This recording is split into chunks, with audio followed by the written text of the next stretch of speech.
Taste లో good, సిటీలో street food, నగర వాసులను ఉవ్విళ్లూరిస్తున్న వీధి తినుబండారాలు. పూర్తి వివరాలకు చదవండి రేపటి సాక్షి దినపత్రిక. హైడ్రా కూల్చివేతలపై హైకోర్టులో విచారణ జరిగింది. హైడ్రా కమిషనర్ రంగనాథ్ వర్చువల్ గా కోర్టుకు హాజరయ్యారు. హైడ్రా కూల్చివేతలపై ప్రస్తుతం రంగనాథ్ హైకోర్టుకు వివరణ ఇస్తున్నారు. భవనాల కూల్చివేతలపై బాధితులు హైకోర్టును ఆశ్రయించారు. అమీన్పూర్ తహసీల్దార్ కూడా కోర్టుకు హాజరయ్యారు. తహసీల్దార్ వివరణపై సంతృప్తి చెందని హైకోర్టు ఆదివారం మీరు ఎందుకు పనిచేస్తున్నారని ప్రశ్నించింది. అసలు మీకు రూల్స్ తెలుసా అంటూ సీరియస్ అయింది. హైడ్రా కూల్చివేతలపై హైకోర్టులో విచారణ జరిగింది. హైడ్రా కమిషనర్ రంగనాథ్ వర్చువల్గా కోర్టుకు హాజరయ్యారు. హైడ్రా కూల్చివేతలపై ప్రస్తుతం రంగనాథ్ హైకోర్టుకు వివరణ ఇస్తున్నారు. భవనాల కూల్చివేతలపై బాధితులు హైకోర్టును ఆశ్రయించారు. అమీన్పూర్ తహసీల్దార్ కూడా కోర్టుకు హాజరయ్యారు. తహసీల్దార్ వివరణపై సంతృప్తి చెందని హైకోర్టు ఆదివారం మీరు ఎందుకు పనిచేస్తున్నారు అని ప్రశ్నించింది. అసలు మీకు రూల్స్ తెలుసా అంటూ సీరియస్ అయింది. హైడ్రా కూల్చివేతలు అండ్ కమిషనర్ రంగనాథ్ వివరణపై మరింత సమాచారం మా ప్రతినిధి సుష్మిత అందిస్తారు. సుష్మిత, మీ దగ్గర ఉన్న అప్డేట్స్ ఏంటి? కార్తిక్, మనం చూస్తున్నాము ఇవాళ వర్చువల్ గా హైకోర్టుకి హాజరయ్యారు హైడ్రా కమిషనర్ రంగనాథ్. అయితే పూర్తిగా కూడా ఏదైతే కూల్చివేతలు జరుపుతూ ఉందో హైడ్రా దీనిపైన హైకోర్టు ఆగ్రహం వ్యక్తం చేసింది. ఇప్పటికే వాదనలు జరుగుతూ ఉన్నాయి. ఇరు వాదనలు కూడా ఎవరైతే పిటిషన్ అమీన్పూర్ లో ఒక భవనాన్ని, ఆసుపత్రి భవనాన్ని రాత్రి కూల్చివేశారో దానికి సంబంధించి వివరణ ఇవ్వాలని ఇప్పటికే కోరారు. అయితే మహమ్మద్ రఫీ గణేష్ కన్స్ట్రక్షన్ దీనికి సంబంధించిన పిటిషన్ వేశారు. ఆ పిటిషన్ కి సంబంధించి ఇప్పుడైతే వాదనలు జరుగుతూ ఉన్నాయి. హైడ్రా కమిషన్ కి సంబంధించి ఏ విధంగా ఒక ప్రొసీజర్ అంటూ ఫాలో అవుతున్నారా అని చెప్పి కూడా హైకోర్టు ఆగ్రహం వ్యక్తం చేసింది. అయితే 48 గంటల్లో అట్లీస్ట్ ఒక 2-3 రోజులు సమయం ఇవ్వకుండా ఏ విధంగా కూల్చివేస్తారంటూ కూడా ప్రశ్నించింది. ఆదివారం అలాగే వీకెండ్స్ లో సూర్యాస్తమయం తర్వాత ఏ విధంగా కూల్చివేస్తారు, ఇచ్చిన ఏదైతే గడువు ఇచ్చారో ఒకరోజు గడువు ఇచ్చి 48 గంటలు ముగియక ముందే 21వ తేదీ సాయంత్రం ఇచ్చి 22వ తేదీ ఏ విధంగా ఆదివారం నాడు కూలుస్తారు అంటూ కూడా హైకోర్టు ఇప్పటికే ఆగ్రహం వ్యక్తం చేస్తున్న పరిస్థితి. అయితే పూర్తిగా కూడా ఏదైతే హైడ్రాకి సంబంధించి పాలసీ ఉందో దాని విధి విధానాలు ఏంటి అంటూ కూడా హైకోర్టు రంగనాథ్ అడిగిన పరిస్థితి. అయితే పూర్తిగా కూడా దీనికి సంబంధించి వాదనలు అయితే వినిపిస్తూ ఉన్నారు. అమీన్పూర్ కి సంబంధించే కాకుండా చాలా వరకు ఒక ప్రొసీజర్ ఫాలో అవ్వకుండా శని ఆదివారాల్లో ఒక హాలిడే ఇదిలో ఉన్నప్పుడు ఏ విధంగా భవనాలపై అక్రమ నిర్మాణాలు చేపడుతున్నారు, అక్రమ నిర్మాణాలు ఏర్పరిచారంటూ కూడా కూలుస్తారంటూ కూడా ప్రశ్నించిన పరిస్థితి. అయితే ఇప్పటికే హైకోర్టు ఏదైతే జడ్జి ఉన్నారో జడ్జికి సంబంధించి అమీన్పూర్ లోనే ఒక పక్కనే ఒక పెన్ హౌస్ లో అక్రమంగా నిర్మించారంటూ కూడా హైకోర్టు జడ్జి 45 రోజుల సమయం నియమించాను, మీరు 2 రోజులు కూడా సమయం ఇవ్వకుండా ఏ విధంగా ఈ భవనాన్ని కూల్చివేస్తారు, పేదలతో ఆడుకుంటున్నారా అన్నట్టు కూడా హైకోర్టు ప్రశ్నించిన పరిస్థితి. సో దీనికి సంబంధించిన రంగనాథ్ అయితే వివరణ ఇస్తూ ఉన్నారు. ఎన్ని వివరణలు ఇచ్చినప్పటికీ కూడా పూర్తిగా హైకోర్టు జడ్జి దానికి సంబంధించిన యాక్సెప్ట్ చేయని పరిస్థితి అయితే కనిపిస్తుంది. సో అమీన్పూర్ లకు సంబంధించి ప్రస్తుతం అయితే వివరణ జరుగుతూ ఉంది. హైడ్రా కమిషనర్ రంగనాథ్ అయితే దానికి సంబంధించిన వివరణ అయితే ఇస్తూ ఉన్నారు. అయితే పాలసీ గురించి హైడ్రా ఏ విధంగా ఫాలో అవుతుంది, ఒక తహసీల్దార్ ఇక్కడ అక్రమంగా నిర్మించారు, మెన్లను సంబంధించిన ఏదైతే పనిముట్లు జేసీబీలు కానీ ఇవన్నీ పంపించమంటే ఏ విధంగా పంపించి వేస్తారు అన్నట్టుగా కూడా ఒక ప్రశ్నించిన పరిస్థితి. ఫస్ట్ ఆది శనివారంలో ఏ విధంగా కూల్చివేస్తారు, వర్కింగ్ డేస్ లో అట్లీస్ట్ 48 గంటలు లేకపోతే 2-3 రోజులు సమయం ఇవ్వకుండా హైకోర్టు జడ్జి 45 రోజులు సమయం ఇచ్చినప్పుడు మీరు 3 రోజులు సమయం ఆగలేరా అన్నట్టు కూడా హైకోర్టు ప్రశ్నించిన పరిస్థితి. సో దీనికి అన్నిటికీ కూడా హైడ్రా కమిషనర్ రంగనాథ్ అయితే దీనికి వివరణ ఇస్తూ ఉన్నారు. అయితే పూర్తిగా కూడా కావూరి హిల్స్ వైపు కూడా దాని గురించి కూడా చర్చిద్దాం అన్నట్టు కూడా తెలుస్తుంది. సో ప్రస్తుతం అయితే అమీర్పూర్ ఏదైతే భవనాలు కూల్చివేశారో ఒక ఆసుపత్రి భవనం రాత్రికి రాత్రి సృష్టించారని ఒకవైపు రంగనాథ్ అయితే చెప్తూ ఉన్నారు. కానీ దానిపైన స్టే ఉంది, దానిపైన ఉత్తర్వులు ఉన్న సమయంలో హైకోర్టు ఉత్తర్వులను బేఖాతరు చేసి ఏ విధంగా 48 గంటల్లోనే కూల్చివేస్తారు, సాయంత్రం ఇచ్చి తెల్లవారుజామున 7 గంటల ప్రాంతంలోనే మొత్తం మిషనరీ అంతా అక్కడికి వెళ్లి పూర్తిగా కూల్చివేశారంటూ కూడా హైకోర్టు ఆగ్రహం వ్యక్తం చేస్తున్న పరిస్థితి. సో దీనికి కూడా పూర్తిగా అర్ధగంట పాటుగా కూడా వర్చువల్ గా అయితే రంగనాథ్ అయితే హాజరయ్యారు. ప్రస్తుతం వాదనలు కూడా ఇరు పక్షాలు కూడా వినిపిస్తూ ఉన్నాయి. మరోవైపు ఎవరైతే హైడ్రా తరపున లాయర్ వాదనలు వినిపిస్తూ ఉందో ఆ మహిళ పైన కూడా హైకోర్టు జడ్జి తీవ్ర ఆగ్రహం వ్యక్తం చేసిన పరిస్థితి. బయాస్ గా ఉండద్దు, ప్రతి ఒక్కరికి కూడా ఒక ఛాన్స్ ఇవ్వాలి, పేదలతో ఆడుకోవద్దు అంటే పరిస్థితి కనిపిస్తుంది. సో దీని గురించి అమీన్పూర్ ఏదైతే కూల్చివేశారో దానిపైన సీరియస్ అయిన పరిస్థితి ఇక్కడ కనిపిస్తుంది. సుష్మిత, హైకోర్టు రియాక్షన్ అలా ఉంటే ఎక్కడైతే ఆక్రమణలు జరిగాయో అక్కడే కూల్చివేతలు జరుగుతున్నాయన్నట్టుగా కూడా హైడ్రా హైడ్రా అధికారులు కానీ హైడ్రా న్యాయవాదులు కానీ చెప్తున్నారు నోటీసులు ఇచ్చిన తర్వాతే మేము ముందుకు వెళుతున్నాం అన్నట్టుగా చెప్తున్నారు. మరి రానున్న రోజులు ఎలా ఉండబోతుంది? హైడ్రా దూకుడుకి బ్రేక్స్ పడే అవకాశం ఉందా, లేకపోతే as per rules and regulations మేము ప్రొసీడ్ అవుతున్నాం అన్నట్టుగా కూడా హైడ్రా అధికారులను కానీ లేకపోతే న్యాయవాదులు చెప్తున్నారు? కార్తీక్, ఇప్పటికే చూసుకుంటే అమీన్పూర్ ఏదైతే అక్రమాలను కూల్చివేశారో మూసీ పరివాహక సంబంధించి కూడా హైడ్రా కూల్చివేసింది. దానికి సంబంధించి ఆర్బీఎక్స్ అని కూడా రివర్ బెడ్ కి సంబంధించి ఏదైతే అక్రమ కట్టడాలు ఉన్నాయో ఇళ్లకు సంబంధించి పూర్తిగా మార్కింగ్ వేసిన పరిస్థితి. అప్పటి నుంచి కూడా ప్రజల నుంచి చాలా ధర్నాలు పాల్పడ్డారు. సో చాలా మంది ఎంతో పేదల వాళ్ళు కొట్టగొడుతున్నట్టు కూడా చాలా మంది అభిప్రాయపడి చాలా మంది కోర్టుకి ధర్మాసనాన్ని కూడా ఇక్కడికి వచ్చి వాళ్ళు పిటిషన్ వేస్తూ ఉన్నారు. సో దీనికి సంబంధించి మామూలుగా అయితే శని ఆదివారంలో హైడ్రా ఎక్కడో చోట కూల్చివేతలు చేస్తూ ఉంటుంది. కానీ ఈ ఆది శనివారాల్లో కూడా ఎక్కడా కూల్చివేతలు జరగలేదు. పూర్తిగా అగెనిస్ట్ గా మారడంతో మరోవైపు చాలా మంది పిటిషన్ హైకోర్టుని సంప్రదిస్తూ ఉండడంతో కూడా కొంచెం వెనక్కి తగ్గినట్టుగా కనిపిస్తూ ఉంది.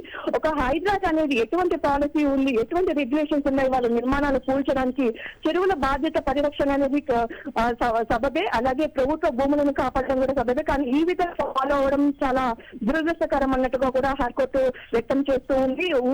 ఓన్లీ పేదల వరకు వెళ్లి 2-3 రోజులు సమయం ఇవ్వకుండానే వాళ్ళు కనీసం వాళ్ళ మెషినరీ కానీ వాళ్ళ థింగ్స్ కానీ ఇంటి నుంచి బయటికి తీయకముందే ఒక సాయంత్రం ఇచ్చి మరుసటి రోజు ఉదయాన్నే ఈ విధంగా కూల్చివేయడం ఏంటి, మీ పాలసీలో ఉందా, మీ ఏదైతే హైడ్రాకి సంబంధించిన పాలసీ రెగ్యులేషన్స్ ఉన్నాయో వాటిని ఏ విధంగా ఫాలో అవుతున్నారు అంటూ కూడా హైడ్రాకి సంబంధించిన రెగ్యులేషన్స్ అన్ని కూడా ఏ విధంగా ఉన్నాయంటూ కూడా హైకోర్టు వివరణ అడిగింది కమిషనర్ రంగనాథ్కి. సో ఆయన కూడా ఇప్పుడు ఏ విధంగా ఉన్నాయి పాలసీ అండ్ ప్రొసీజర్స్ అన్నట్టు కూడా వివరిస్తున్న పరిస్థితి. సో ఈ ప్రొసీజర్ అంతా కరెక్ట్ గా తప్పుపట్టింది హైకోర్టు.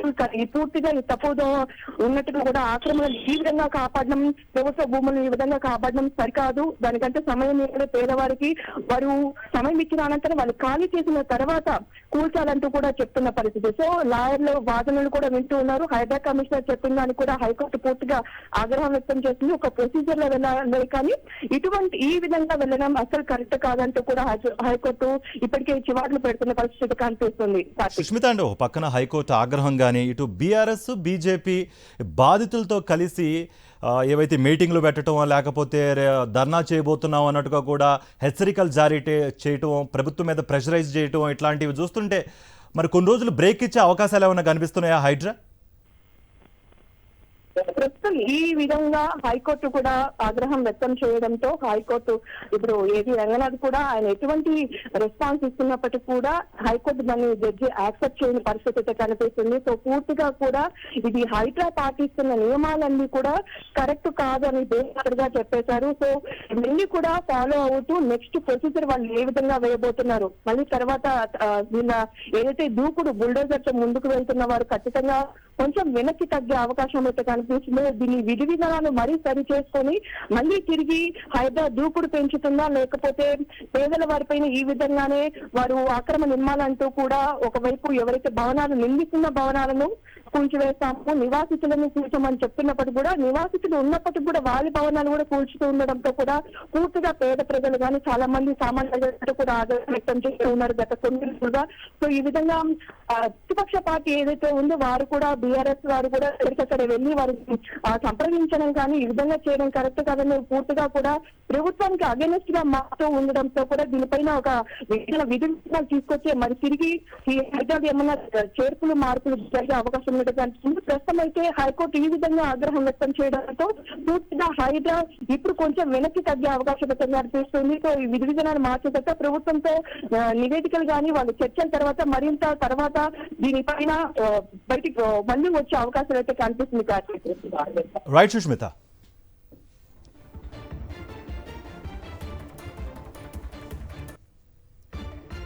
రైట్, హైకోర్టులో హైడ్రా కూల్చివేతలపై కమిషనర్ రంగనాథ్ వివరణ కోరారు హైకోర్టు జడ్జి. అండ్ దానికి సంబంధించి ప్రస్తుత ప్రొసీడింగ్స్ సంబంధించి మరిన్ని అప్డేట్స్ మా ప్రతినిధి వాసు అందిస్తారు. వాసు, మీ దగ్గర ఉన్న అప్డేట్స్ ఏంటి?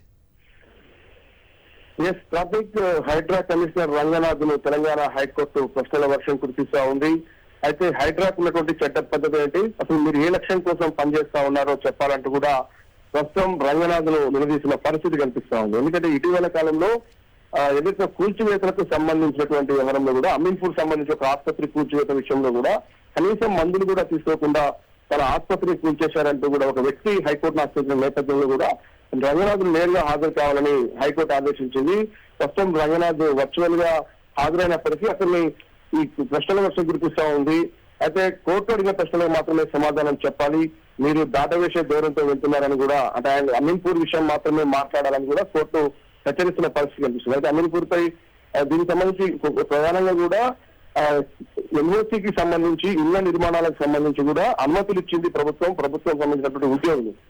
ఎన్ఓసీలు ఇచ్చింది కూడా ప్రభుత్వ అధికారులు. వాళ్ళపైన చర్యలు తీసుకోకుండా ఇల్లు నిర్మించుకున్న పేదలపై ఎందుకు పడుతున్నారు? మూసీకి సంబంధించి మూసీ పరివాహక ప్రాంతాల్లో ఉన్నటువంటి 20 లంచ్ మోషన్ పిటిషన్లు నా ముందున్నాయి, విచారించాల్సిన పరిస్థితి ఏర్పడింది అనే అంశానికి సంబంధించి కూడా రంగనాథ్ ప్రశ్నిస్తుంది.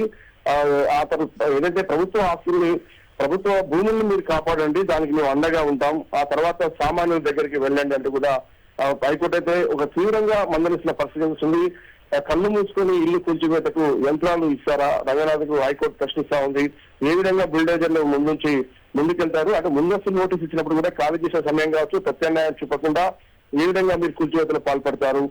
ఎందుకంటే చాలా పెద్ద ఎత్తున కూడా ప్రభుత్వ భూములు అన్యకాంతమైన నేపథ్యంలో కూడా ప్రభుత్వ భూములను కాపాడంటే అంటూ కూడా హెచ్చరిస్తూ మరోపక్క హైదరాబాద్ లో ట్రాఫిక్ కి సంబంధించి కూడా కుసంచేసిన పరిస్థితి కనిపిస్తా ఉంది. ట్రాఫిక్ నియంత్రణకి ఎలాంటి మీరు ప్రయత్నాలు సాగిస్తా ఉన్నారు?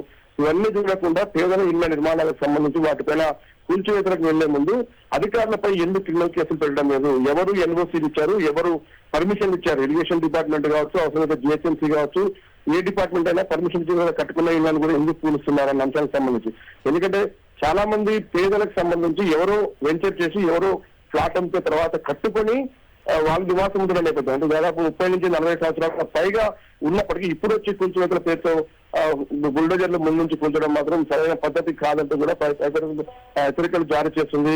దీనికి సంబంధించి చూడాలి రంగనాథ్ ఎలాంటి ప్రభుత్వ శాఖల మధ్య సమన్వయం లేదని చెప్తా ఉంది. ప్రభుత్వ శాఖలకు ఆదాయం కావాలి తప్ప మరి సామాన్యులకు సంబంధించినటువంటి పరిస్థితి ఏంటంటుంది? మీ బాసులను సంతృప్తి పరిచేందుకు మీరు ఇలాంటి పనులు చేస్తున్నారంటూ కూడా హైకోర్టు అయితే హెచ్చరికలు చేస్తుంది. హైడ్రా విషయంలో మేము స్పష్టంగా లేరు మీరు అనే అంశాన్ని మాత్రం హైకోర్టు స్పష్టంగా వాదనలు వినిపిస్తున్న పరిస్థితి కనిపిస్తుంది. మరి హైడ్రా సంబంధించి రంగనాథ్ కూల్చివేతలు ఆపివేస్తారా లేదంటే తాత్కాలికంగా ఏమైనా హైకోర్టుకు సంజయ్ ఇచ్చే ప్రక్రియ ఉంటుంది? ఎందుకంటే డబుల్ బెడ్రూమ్ పేదలకు ఇస్తామంటూ కూడా హైకోర్టు ప్రభుత్వం చెప్తా ఉంది, కానీ ఎక్కడ కూడా వాళ్ళకి సూచించకుండా ఏకంగా ఇంటికెళ్ళి నేరుగా కూల్చివేతలకు సంబంధించి మాత్రం హైకోర్టు కొంచెం సీరియస్ గానే మందలిస్తున్న పరిస్థితి కనిపిస్తా ఉంది.